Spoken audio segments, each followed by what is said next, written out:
Sapiens അക്കാദമിയുടെ പുതിയൊരു ക്ലാസ്സിലേക്ക് എല്ലാവർക്കും സ്വാഗതം.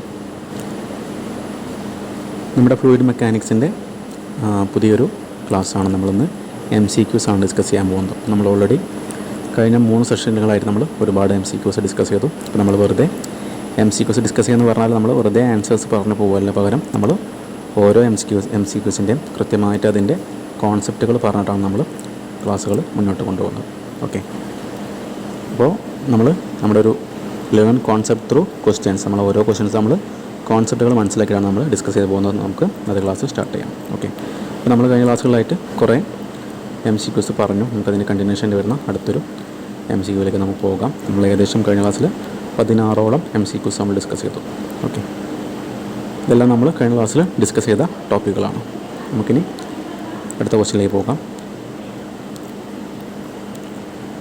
നമ്മുടെ ഇന്നത്തെ ഫസ്റ്റ് ക്വസ്റ്റ്യൻ എന്ന് പറയുന്നത് ഒരു ന്യൂമറിക്കൽ ക്വസ്റ്റ്യനാണ്. നമുക്ക് സ്റ്റാർട്ട് ചെയ്യാം. An oil has a kinematic viscosity of 1.25 into, ഇത് 104 അല്ല, അത് 10⁻⁻⁴ ആണ് കേട്ടോ. ജസ്റ്റ് ഒരു കറക്ഷൻ വരുത്തണം. 1.25 into 10⁻⁻⁴ m²/s ആണ് തന്നിട്ടുള്ളത്. And A specific gravity of 0.8. Okay, ക്വസ്റ്റ്യനിൽ അപ്പോൾ നമുക്ക് ഓയിലിൻ്റെ കൈനമാറ്റിക് വിസ്കോസിറ്റിയും അതുപോലെ തന്നെ സ്പെസിഫിക് ഗ്രാവിറ്റിയും തന്നിട്ടുണ്ട്. നമ്മളോട് ഫൈൻഡ് ചെയ്യാൻ പറഞ്ഞുള്ള കാര്യം നമ്മുടെ ഡൈനാമിക് വിസ്കോസിറ്റിയാണ് നമ്മളോട് ഫൈൻഡ് ചെയ്യാൻ പറഞ്ഞത്. ഓക്കെ, ക്വസ്റ്റ്യനിൽ പറയുന്നത് what is its dynamic viscosity in pascal second. Pascal സെക്കൻഡിൽ നമ്മൾ ഡൈനാമിക് വിസ്കോസിറ്റിയാണ് ഫൈൻഡ് ചെയ്യാൻ പറഞ്ഞത്. ഓക്കെ, ക്വസ്റ്റ്യൻ്റെ മീനിങ് എല്ലാവർക്കും ക്ലിയർ ആയെന്ന് വിചാരിക്കുന്നു. ക്വസ്റ്റ്യനിൽ നമുക്ക് തന്നിരിക്കുന്ന കാര്യങ്ങൾ, ഒരു കാര്യം കൈനമാറ്റിക് വിസ്കോസിറ്റിയാണ്. അപ്പോൾ നമ്മൾ ഓൾറെഡി നമ്മൾ തിയറി ക്ലാസ്സിൽ പഠിച്ചിട്ടുണ്ടായിരിക്കും. നമ്മൾ കൈനമാറ്റിക് വിസ്കോസിറ്റിയെ നമ്മൾ ചെറിയ സ്മോൾ ലെറ്റർ V ഉപയോഗിച്ച് നമുക്ക് റെപ്രസെൻറ്റ് ചെയ്യാം. നമ്മുടെ ഇക്വേഷൻ ഉണ്ടായിരിക്കുക V = μ/ρ ആണ്, അല്ലേ? μ/ρ ആണ്. അതായത് V എന്ന് പറഞ്ഞാൽ നമ്മുടെ കൈനമാറ്റിക് വിസ്കോസിറ്റിയാണ്. ഇത് നമ്മുടെ കൈനമാറ്റിക് വിസ്കോസിറ്റി. μ എന്ന് പറഞ്ഞാൽ നമ്മുടെ ഡൈനാമിക് വിസ്കോസിറ്റിയാണ്. റോ എന്ന് പറഞ്ഞാൽ നമ്മുടെ ഡെൻസിറ്റിയാണ്. ഓക്കെ, റോ എന്ന് പറഞ്ഞാൽ ഡെൻസിറ്റിയാണ്. അപ്പോൾ നമുക്ക് ഇവർ തമ്മിലുള്ള ഈ ഒരു റിലേഷൻ ഉപയോഗിച്ചാണ് നമ്മൾ ഈ ഒരു പ്രോബ്ലം നമ്മൾ വർക്കൗട്ട് ചെയ്യേണ്ടത്. അത് നമുക്ക് V = μ/ρ എന്നുള്ള ഇക്വേഷനാണ് നമ്മളിവിടെ യൂസ് ചെയ്യേണ്ടത്. ഓക്കെ, ഇപ്പോൾ മനസ്സിലായി വിചാരിക്കുന്നു. നമുക്കിനി എങ്ങനെയാണ് ഇതിൻ്റെ സൊല്യൂഷൻ കണ്ടെത്താൻ നോക്കാം. ഓക്കെ, ഇപ്പോൾ തന്നിരിക്കുന്ന കാര്യങ്ങൾ എന്ന് പറഞ്ഞാൽ, ഒരു കാര്യം നമുക്ക് നമ്മുടെ ഈ കൈനമാറ്റിക് വിസ്കോസിറ്റി നമുക്ക് ക്വസ്റ്റ്യനിൽ പറഞ്ഞിരിക്കുന്നു 1.25 into 10⁻⁻⁴. യൂണിറ്റ് ശ്രദ്ധിക്കണം, m²/s ആണ്. അപ്പോൾ നമുക്കറിയാം അത് SI യൂണിറ്റാണ്. ഓക്കെ, അതുപോലെ നമുക്ക് ക്വസ്റ്റ്യൻ വന്നിരിക്കുന്ന മറ്റൊരു കാര്യം നമ്മുടെ സ്പെസിഫിക് ഗ്രാവിറ്റിയാണ്. ഓക്കെ, അപ്പോൾ ഇവിടെ പറഞ്ഞു ഓയിലാണെന്ന് പറഞ്ഞിട്ടുണ്ട്. നമുക്കറിയാം ഓയിലാണെങ്കിൽ നമുക്കത് ലിക്വിഡിൻ്റെ കേസിലേക്ക് നമുക്ക് എടുക്കാവുന്നതാണ്. അപ്പോൾ നമുക്ക് ഓയിൽ ലിക്വിഡ് ആകുമ്പോൾ നമുക്കറിയാം സ്പെസിഫിക് ഗ്രാവിറ്റി, നമ്മൾ സാധാരണ സ്പെസിഫിക് ഗ്രാവിറ്റി നമ്മൾ റെപ്രസെൻ്റ് ലെറ്റർ S ആണ്. സ്പെസിഫിക് ഗ്രാവിറ്റി നമുക്കറിയാം ഒരു ലിക്വിഡിൻ്റെ അല്ലെങ്കിൽ ഒരു ഫ്ലൂയിഡിൻ്റെ സ്പെസിഫിക് ഗ്രാവിറ്റി എന്ന് പറഞ്ഞാൽ ആ ഫ്ലൂയിഡിൻ്റെ ഡെൻസിറ്റി ഡിവൈഡ് ബൈ സ്റ്റാൻഡേർഡ് ഫ്ലൂയിഡിൻ്റെ ഡെൻസിറ്റിയാണ്, അല്ലേ? അതാണ് നമ്മൾ സ്പെസിഫിക് ഗ്രാവിറ്റി എന്ന് പറയുന്നത്. അപ്പോൾ നമുക്ക് ഈ ഒരു ലിക്വിഡിൻ്റെ കേസാകുമ്പോൾ നമുക്കറിയാം സ്റ്റാൻഡേർഡ് ഫ്ലൂയിഡ് നമ്മുടെ വാട്ടറാണ്.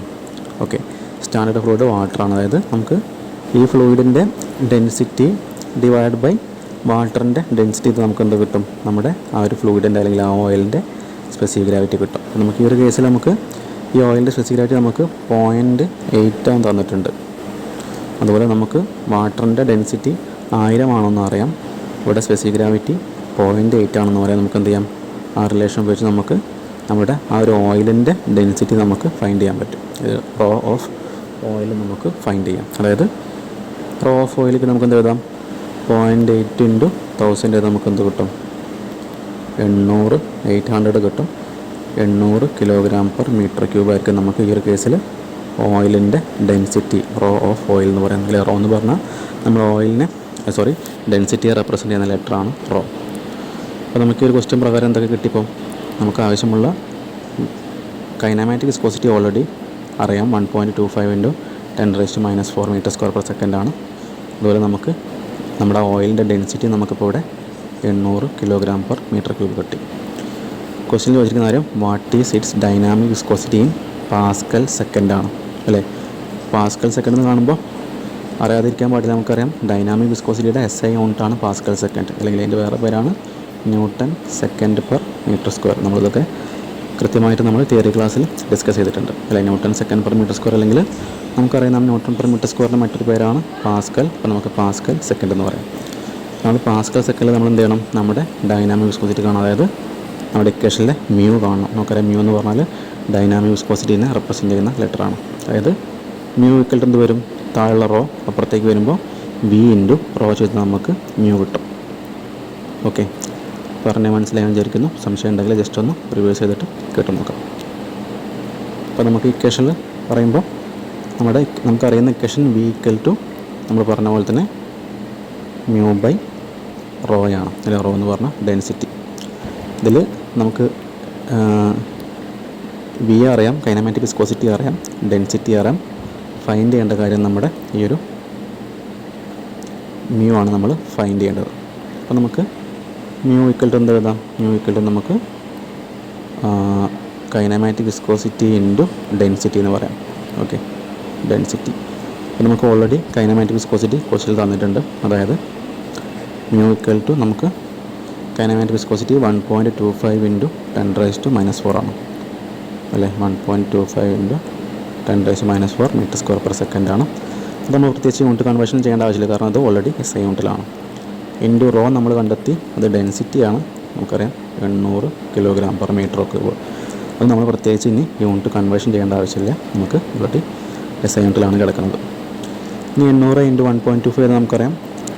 8 ഇൻറ്റു 1 ഏതാ നമുക്കറിയാം? 8 ആണ്. 8 ഇൻറ്റു 0.25 ഏതാ നമുക്കറിയാം?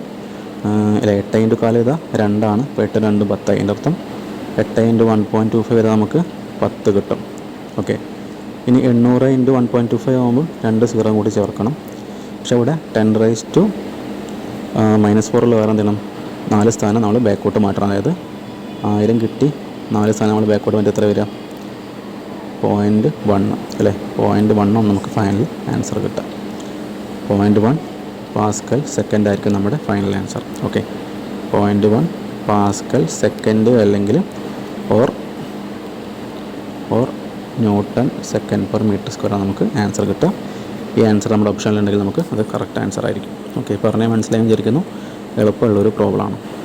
ഓക്കെ, അപ്പോൾ ഓരോ സ്റ്റെപ്പുകളും കൃത്യമായിട്ട് നോട്ട് ചെയ്ത് വെക്കാം. ഇത് നമ്മൾ കാൽക്കുലേഷൻ നമ്മളിങ്ങനെ ചെയ്ത് ശീലിക്കാൻ ശ്രമിക്കുക. ഈസി ആയിട്ട് നമുക്ക് എന്ത് ചെയ്യാം? പെട്ടെന്ന് മൾട്ടിപ്ലൈ ചെയ്യാൻ പറ്റും. അല്ലാണ്ട് നമ്മൾ എഴുതി ഗുണിക്കുമ്പോൾ ഒരുപാട് സമയം എടുക്കും. നമുക്ക് എക്സാമിന് അറിയാം, നമ്മുടെ കോമ്പറ്റേറ്റീവ് എക്സാമിന് നമുക്ക് കാൽക്കുലേറ്റർ ഒന്നും യൂസ് ചെയ്യാൻ കഴിയില്ല. അപ്പോൾ ഇതുപോലെ എന്ത് ചെയ്യുക? ഫാസ്റ്റായിട്ട് കാൽക്കുലേഷൻ ചെയ്യാൻ പറ്റും. നമ്മൾ ഓൾറെഡി RRB ജയിലൊക്കെ നമ്മൾ എന്ത് ചെയ്യുന്നുണ്ട്? അല്ലെങ്കിൽ SSC ജയിലൊക്കെ നമുക്ക് എന്ത് വേണം? നമ്മൾ ഓൾറെഡി റീസണിങ്ങും മാത്സും ക്വാണ്ടിറ്റേറ്റീവ് ആപ്റ്റിറ്റ്യൂഡും അതുപോലെ നമ്മൾ പഠിക്കുന്നുണ്ട്. അപ്പോൾ നമ്മൾ മാത്സിൽ അത്യാവശ്യം ഫാസ്റ്റായിട്ട് നമുക്ക് ഈസി ആയിട്ട് നമുക്ക് ഒരു പ്രോബ്ലം ചെയ്യാൻ പറ്റും. ഓക്കെ, നമ്മൾ ഫൈനൽ ആൻസർ 0.1 പാസ്കൽ സെക്കൻഡ് ആയിരിക്കും നമുക്ക് ഓപ്ഷനിൽ.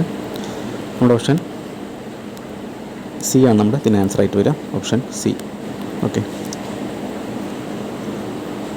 നമുക്കിനി അടുത്തൊരു പ്രോബ്ലത്തിലേക്ക് അല്ലെങ്കിൽ അടുത്തൊരു ക്വസ്റ്റിലേക്ക് നമുക്ക് പോകാം.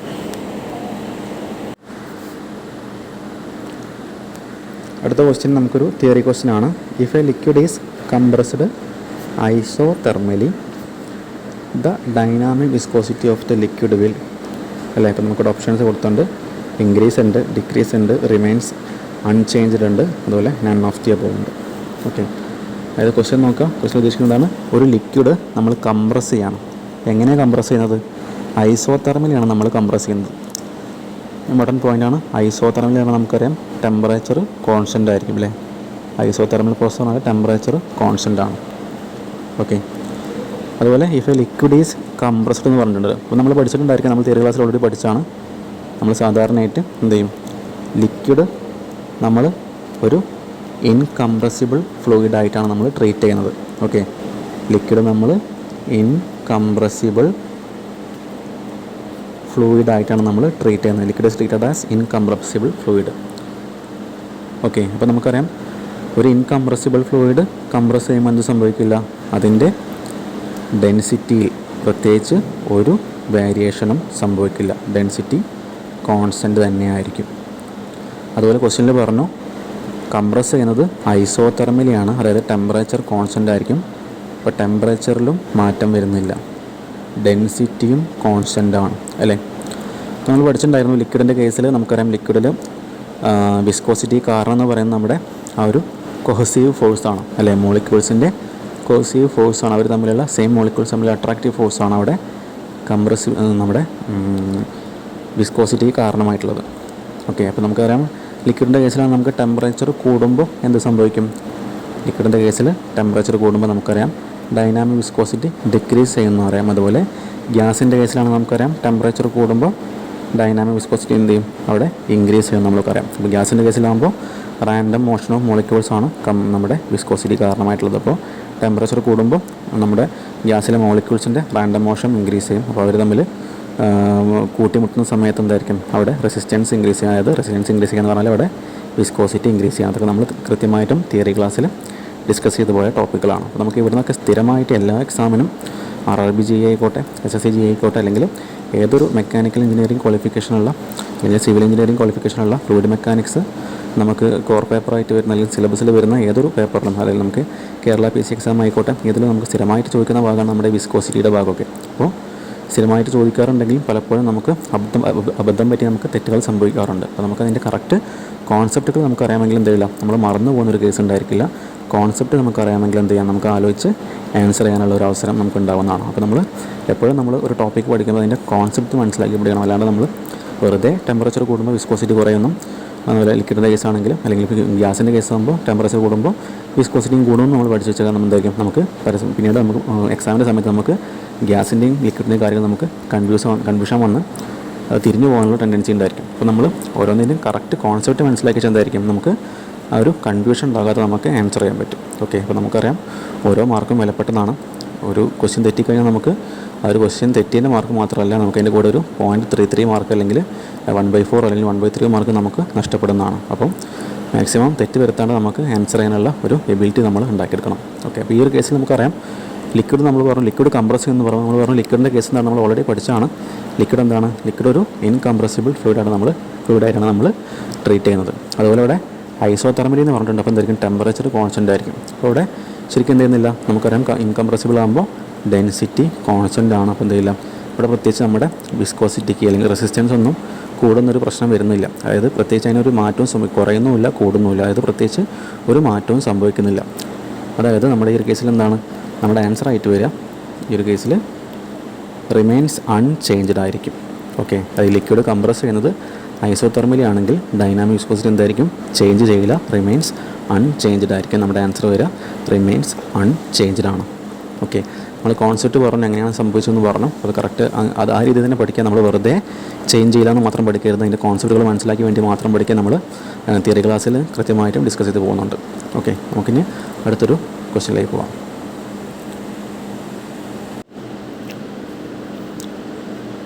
അടുത്ത question, if one were to use a piezometer to measure fluid pressures. അല്ലേ, നമുക്കറിയാം പീസോമീറ്റർ നമ്മൾ ഫ്ലൂയിഡിൻ്റെ പ്രഷർ അളക്കാൻ വേണ്ടി നമ്മൾ യൂസ് ചെയ്യാറുണ്ട്. Which of the following disadvantages are they subject to? അപ്പോൾ അതിൽ താഴെ തന്നിരിക്കുന്നതിൽ ഏതൊക്കെയാണ് നമ്മുടെ പീസോമീറ്ററിൻ്റെ, ശ്രദ്ധിക്കണം, ഡിസ്അഡ്വാൻറ്റേജ് ആണ് ചോദിച്ചുള്ളത്, അല്ലെങ്കിൽ ലിമിറ്റേഷൻസ് ആണ് നമ്മൾ ചോദിച്ചുള്ളത്. ഓക്കെ, അപ്പോൾ നമുക്ക് ഓരോ ഓപ്ഷൻസ് നോക്കാം.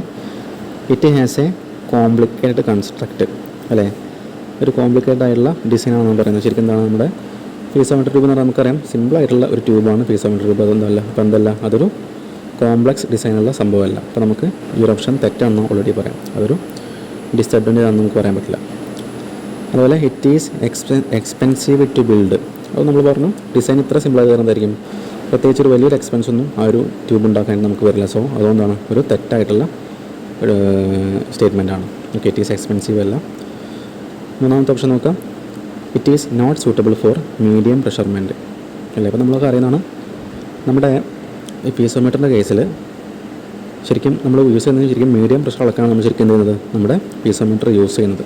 അല്ലേ, അപ്പോൾ അതൊരു എന്താണ് ഈ ഒരു കേസിൽ നമുക്ക് ഡിസഡ്വാൻറ്റേജ് ആണെന്ന് ഒരിക്കലും പറയാൻ കഴിയില്ല. അതൊരു അഡ്വാൻറ്റേജ് ആണ്, അല്ലെങ്കിൽ നമുക്കതിൻ്റെ ഒരു തെറ്റായിട്ടുള്ള സ്റ്റേറ്റ്മെൻറ്റ് അല്ല തന്നിരിക്കുന്നത്. അപ്പോൾ എന്താണ്, ഇതും അല്ല നമ്മുടെ ആൻസർ ആയിട്ട് വരിക. അതായത് നമ്മൾ പറഞ്ഞ പീസോമീറ്റർ നമുക്കറിയാം മീഡിയം പ്രഷറാണ് നമ്മൾ അളക്കുന്നത്. കാരണം വളരെ കുറഞ്ഞ പ്രഷർ അളക്കാൻ പറ്റില്ല, ഒരുപാട് വലിയ പ്രഷർ അളക്കാൻ പറ്റില്ല. കാരണം ഒരുപാട് വലിയ പ്രഷറാകുമ്പോൾ നമുക്ക് പീസോമീറ്റർ ട്യൂബ് അത്രയും ഹൈറ്റിലേക്ക് നമ്മൾ ബിൽഡ് ചെയ്യേണ്ടി വരും. അപ്പോൾ അതിൻ്റെ ഒരു ഡിസഡ്വാൻറ്റേജ് ആണ്. അപ്പം എന്താണ് ഇത് നമുക്കൊരു ഡിസഡ്വാൻറ്റേജ് ആയിട്ട് പറയാൻ കഴിയില്ല. അപ്പോൾ ഈ ഓപ്ഷനും അല്ല, ഈ ഓപ്ഷനും അല്ല, ബിയും അല്ല, എയും അല്ല. പിന്നെ ബാക്കിയുള്ള ഓപ്ഷൻ ഡി ആണ്. അപ്പോൾ നമുക്ക് ഡി നോക്കാം എന്താ പറഞ്ഞിരിക്കുന്നത്. It cannot be used to measure vacuum pressure range. Okay, അപ്പോൾ എന്താണ് വാക്വം പ്രഷർ റേഞ്ച് നമുക്ക് അളക്കാൻ പറ്റില്ല എന്ന് പറഞ്ഞിട്ടുണ്ട്. ഓക്കെ, അപ്പോൾ എന്താണ് ശരിയാണല്ലേ, അതായത് അതിൻ്റെ ഒരു ഡിസഡ്വാൻറ്റേജ് ആണ്. നമ്മൾ പറഞ്ഞു ഹൈ പ്രഷർ ആകുമ്പോൾ നമുക്ക് അത്രയും വലിയ ട്യൂബ് വേണ്ടി വരും, അപ്പോൾ അതൊരു ഡിസഡ്വാൻറ്റേജ് ആണ്.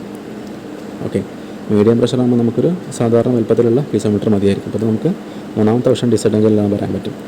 നാലാമത്തെ ഓപ്ഷൻ പറയുന്നത് വാക്വം പ്രഷർ അളക്കാൻ പറ്റില്ല എന്നാണ് അല്ലേ. It cannot be used to measure vacuum pressure range. അത് ശരിയായിട്ടുള്ള ഒരു സ്റ്റേറ്റ്മെൻറ്റിനാണ് അല്ലേ. നാലാമത്തെ ഓപ്ഷൻ എന്താണ്, ശരിയായിട്ടുള്ള ഒരു സ്റ്റേറ്റ്മെൻറ്റിനാണ്. അതായത് നമുക്ക് എന്ത് ചെയ്യാൻ കഴിയില്ല, വാക്വം പ്രഷർ റേഞ്ചിൽ നമുക്ക് മെഷർ ചെയ്യാൻ കഴിയില്ല, കാരണം അതിൻ്റെ ട്യൂബ് മാത്രം ആയതുകൊണ്ടാണ്. നമ്മളവിടെ പ്രത്യേകിച്ച് മാനോമെട്രിക് ഫ്ലൂയിഡ് നമ്മൾ യൂസ് ചെയ്യുന്നില്ല. അപ്പോൾ എന്തായിരിക്കും, ഒരു പീസോമീറ്റർ വെച്ച് നമുക്ക് എന്ത് ചെയ്യാൻ കഴിയില്ല, വാക്വം പ്രഷർ അളക്കാൻ കഴിയില്ല. അതാണ് ഇതിൻ്റെ യഥാർത്ഥ ഡിസ്അഡ്വാൻറ്റേജ് ആയിട്ട് അല്ലെങ്കിൽ ലിമിറ്റേഷൻ ആയിട്ട് വരുന്ന ഒരു സ്റ്റേറ്റ്മെൻറ്റ് എന്ന് പറയുന്നത്. സോ നമുക്ക് ഈ ഒരു കേസിൽ നമ്മുടെ ഓപ്ഷൻ ഡി ആയിരിക്കും എന്ത് ചെയ്യുക, നമ്മുടെ ഈ ഒരു കേസിൽ ആൻസർ ആയിട്ട് വരുന്നത്. ഓക്കെ, ഓപ്ഷൻ ഡി ആണ് ഈ ഒരു കേസിൽ ആൻസർ വരിക. ഓക്കെ, സിമ്പിളായിട്ടുള്ള ക്വസ്റ്റ്യൻ ആണ്, നല്ല തെറ്റിപ്പോകാൻ ചാൻസ് ഉണ്ട്, അപ്പോൾ കൃത്യമായിട്ടും മനസ്സിലാക്കുക.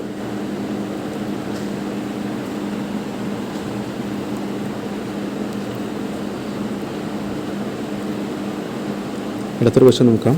19ാമത്തെ question. Which of the following law states that intensity of pressure at a point in a static fluid is equal in all directions? Okay, അപ്പോൾ പ്രത്യേകം നോക്കണം, സ്റ്റാറ്റിക് ഫ്ലൂയിഡിൻ്റെ കേസാണ് പറയുന്നത് അല്ലേ. ഒരു സ്റ്റാറ്റിക് ഫ്ലൂയിഡിലെ ഏതൊരു പോയിൻറ്റിലെയും ഇൻറ്റൻസിറ്റി ഓഫ് പ്രഷർ അല്ലെ, ആ പോയിൻറ്റിലെ ഇൻറ്റൻസിറ്റി ഓഫ് പ്രഷർ എന്തായിരിക്കും, എല്ലാ ഡയറക്ഷനിലേക്കും എന്തായിരിക്കും, ഈക്വൽ ആയിരിക്കും. നമ്മൾ ആ ലോ പറയുന്ന ആരാണ്, നമുക്ക് വളരെ സിമ്പിളായിട്ടുള്ള ക്വസ്റ്റ്യനാണ്. ലോ പറയുന്നത് നമ്മുടെ പാസ്കൽസ് ലോ ആണ് അതിൻ്റെ ആൻസർ വരിക. ഓക്കെ, ഇതിൽ പ്രത്യേകം ശ്രദ്ധിക്കേണ്ട പോയിന്റുകൾ പ്രത്യേകം നോക്കണം. സ്റ്റാറ്റിക് ഫ്ലൂയിഡാണെന്ന് പറഞ്ഞിട്ടുണ്ടായിരിക്കും, സ്റ്റാറ്റിക് ആണെങ്കിൽ മാത്രമേ അത് പാസ്കൽസ് ലോ ആവുള്ളൂ അല്ലെങ്കിൽ ആ ഒരു പാസ്കൽസ് ലോ പറഞ്ഞ സ്റ്റേറ്റ്മെൻറ്റ് ആവുള്ളൂ അല്ലേ. അതായത് intensity of pressure at a point in a static fluid ആണെങ്കിൽ മാത്രം എന്ത് ചെയ്യുള്ളൂ, നമുക്ക് ഈ ഒരു എല്ലാ ഡയറക്ഷനിലേക്കും നമുക്ക് ഈക്വൽ പ്രഷറാണെന്ന് പറയാൻ പറ്റുള്ളൂ. അല്ലെങ്കിൽ എന്താണ്, തെറ്റാണ്, ശരിക്കും തെറ്റാണ്. പാസ്കൽസ് ലോ പറയുമ്പോൾ എന്താണ്, സ്റ്റാറ്റിക് ഫ്ലൂയിഡ് ആയിരിക്കണം, അതുപോലെ ഇൻറ്റൻസിറ്റി ഓഫ് പ്രഷർ എന്തായിരിക്കും, എല്ലാ ഡയറക്ഷനിലേക്കും ഈക്വൽ ആയിരിക്കും. ആ ഒരു കാര്യം മനസ്സിലാക്കുക, പ്രത്യേകം ശ്രദ്ധിക്കണം. സ്റ്റാറ്റിക് ഫ്ലൂയിഡാണ് പ്രത്യേകം പറയണം. ഓക്കെ, അതുപോലെ ഓൾ ഡയറക്ഷൻസിലേക്ക് ഈക്വൽ ആയിരിക്കും. അപ്പോൾ ആ ലോ പറയുന്നത് പാസ്കൽസ് ലോ ആണ്. ഓക്കെ, ഈസി ആയിട്ടുള്ള ഒരു ക്വസ്റ്റ്യൻ ആണ്, തിയറി ക്വസ്റ്റ്യൻ ആണ്, ഡയറക്റ്റ് ക്വസ്റ്റ്യൻ ആണ്. അപ്പോൾ നമുക്കിനി അടുത്തൊരു ക്വസ്റ്റ്യനിലേക്ക് പോകാം.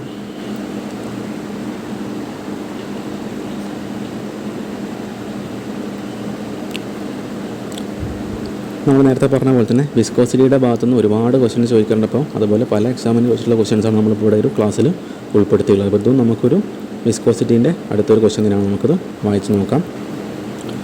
How does the viscosity of fluids vary with increase in temperature? നമ്മൾ നേരത്തെ തന്നെ ഓൾറെഡി പറഞ്ഞു, നമ്മുടെ ലിക്വിഡിലെ ക്വസ്റ്റ്യൻ്റെ മീനിങ് മനസ്സിലായി വിചാരിക്കുന്നു. അതായത് how does the viscosity of fluids vary with increase in temperature?